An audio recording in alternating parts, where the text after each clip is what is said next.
Moms and dads, listen. You're not the problem, but you are part of the solution. And this podcast is here to help you reach with your troubled child. Known as the teen whisperer, Jason Clopton counsels young adults and has a proven track record of reaching kids when parents can't. Listen and take notes. This show will help you figure out what's bugging your baby and build a bridge to a better relationship with your kids. You are listening to the Teen Whisperer, Jason Clopton podcast. I am your host, Jason Clopton. Thank you guys for listening today. Now, today's topic is one I had to extract from a conversation I had with a teenager, guys. And I need y'all help, but I'm also going to help you, right? I'm going to give you what I extracted, but I still want to hear from you guys. So don't forget to go to the Teen Whisperer, JasonClopton.com. Also, Teen Whisperer, JC@gmail.com. You guys can always reach out, okay? Looking forward to hearing from you. Now, why do we avoid the hard stuff? That's what we're going to talk about today, y'all. Why do we avoid the hard stuff? And I was talking with a teen, and that's what I extracted from this conversation. Why do we avoid the hard stuff? And I'm going to give you guys what I extracted from this conversation with this teen, okay? And as you know, there's been a lot of stuff going on and with teens and things going on in the neighborhood that is just really tragic, right? So one of the things that I learned is that our teens and our youth are avoiding some of the hard stuff, right? They're avoiding some of the hard discussions. They're avoiding dealing with some emotions. And here's how it looks, right? So what's first and foremost is this stigma and shame and this negative narrative that surrounds mental health, right? And when we're thinking about mental health, right, with the things we can't see, right? Those thoughts and those feelings, right? So ultimately, what we're seeing is our children are, allowing that stigma and shame and that negative narrative to stop them from seeking help, to stop them from getting their mental health needs met, to stop them from exploring mental health concerns, to stop them from getting education, knowledge, which will help, right, fight and go like this, right, with those stigmas and negative narratives that surround the mental health field. So they're not getting any help, y'all. They're not going to seek help. They're unwilling to get help. No, I don't want to see no therapist. Not me. No, I don't need that. And it's because of that shame and stigma that surrounds mental health. So that's what I first see, right? And then it's the emotions.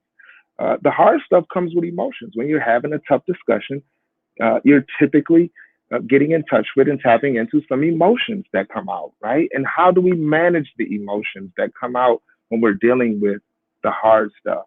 Whether it's failure, whether it's a tough discussion with a friend or family member, whether it's, no matter what it is, when the hard stuff comes about, how are we managing our emotions? And that is the spot where we see discomfort. That's an uncomfortable place for us. Sometimes having to manage and deal with those emotions, it gets uncomfortable, right? It becomes something that we're not willing to deal with. And we all know, right, when we're uncomfortable, we're going to do anything we can to make ourselves comfortable, right? We're looking to get out of that situation. So it's important that we acknowledge those things that we do because, right, that discomfort can lead to fear and anxiety, right? That worry about what's going to happen next, extreme worry about what's going to happen next. And typically we assume the worst is going to happen. So that leads to certain behaviors, right? The behaviors that we engage in are behaviors to avoid that discomfort and that worst possible outcome, right? That anxiety and fear that we're thinking about that's going to happen next. So these avoidance behaviors are key, right? Because we see folks doing this all day long because it's not easy dealing with our emotions, is it, y'all? Go ahead, be honest, tell the truth. I can admit it. It's not easy dealing with the emotions. And I can think back to ninth grade when a girl dumped me and I didn't want to deal with the emotions. So I slammed her little locker and did all types of extra stuff so that I didn't have to deal with those emotions, so that I didn't live up to, right, the weak mode that comes with managing those emotions, right? That stigma and shame that society puts out there, right? You're weak if you manage those emotions. You're weak if you show those. I wanted to cry, but instead I did other things to avoid crying. So it's important, you guys, and also the fear of what people would have thought about me. And that's what we see. We see these avoidance behaviors and they don't look good. We see a lot of, aggression, anger, right? And you think about that anger iceberg, it's really other stuff going on underneath the anger, but the anger is what we see. The anger is what we get. The anger is what we have to watch out for. Again, going back to those avoidance behaviors. And you know what? After I slammed that locker and did all that stuff, y'all, after I engaged in my avoidance behaviors, I got some relief. I felt okay for a little bit because now I'm thinking, okay, woo, I escaped the fear of people thinking I'm a punk or soft or weak, right? I escaped that. And right, I also gave myself this temporary satisfaction of she didn't get the best of me. I got the best of her, right? So I got this sense of a temporary relief. Well, that's what's happening with our youth. They get they engage in certain behaviors to avoid those emotions that are uncomfortable, right? And then they get this temporary relief.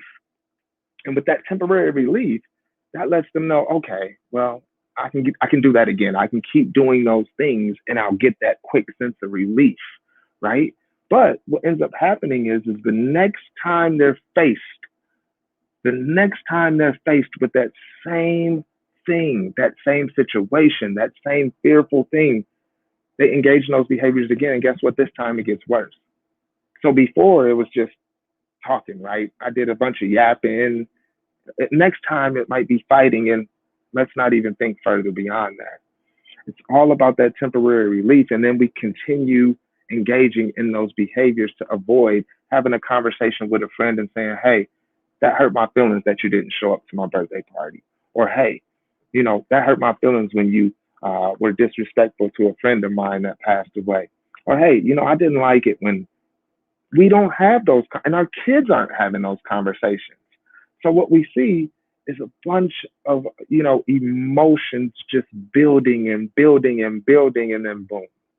So, and after it gets worse the next time, right? We understand that there is no long-term solution that our kids are utilizing to manage those emotions, to deal with the discomfort, to face, right? Face forward and head on, face their fears and the anxiety that they deal with. There's no long-term solutions that they're engaging in, only temporary solutions, right? Which leads to temporary relief. So no long-term solutions equals no long-term relief. And you guys, it was all about a lot, there's layers to unpack here, right? We can talk about each one of these things for days, probably, right? We can separate it out and say, well, that negative narrative is coming from here and from there. And the emotions and not wanting to manage the emotions, that's because they do this and that. Well, we could do that, but we also have to be aware, right? We have to raise our level of awareness of this cycle, this vicious cycle that our babies are continuing to go through, right? And children, if you're listening out there, if you realize that this sounds familiar, right? This sounds kind of familiar to me. I do this. Yeah, there is, I am fearful of what people are going to think about me and the emotions that are associated with that. And yeah, it's uncomfortable. So yeah, I do these things so that I don't have to deal with that. And then I do feel good for a little bit, but the next time it actually is worse. It was worse the next time I did that. And well, I've never really had any long-term solutions, but I haven't really experienced long-term relief either. So it's important for us to bring this to our children. It's important for us as parents to engage in long-term solutions so that we have long-term relief. We have to heal so that our babies can heal. I want you guys to remember that we are the first models for our babies, right? And if we want this vicious cycle of avoidance behaviors to continue, right, then we have to understand, if we don't want that, then we have to be the ones to lead the pack, parents. We have to be the ones to ask our children these questions. Hey, Why do you do that? Hey, have you engaged in this before? Hey, what are you feeling like today? We have to have different conversations. We have to be present with our babies, and being present is just being there. It's not always being authoritative and taking over, telling them to do what we want them to do or what we think they should do or what we need them to do, right?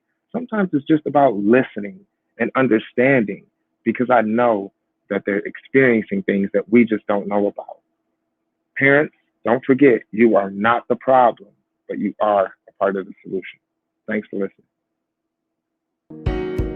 You've been listening to the Teen Whisperer podcast with Jason Clopton, known to his clients as JC the Counselor. Check back every Tuesday for new episodes wherever you listen to your podcasts. Find out more and connect with Jason at ShalettaMakesMeLaugh.com.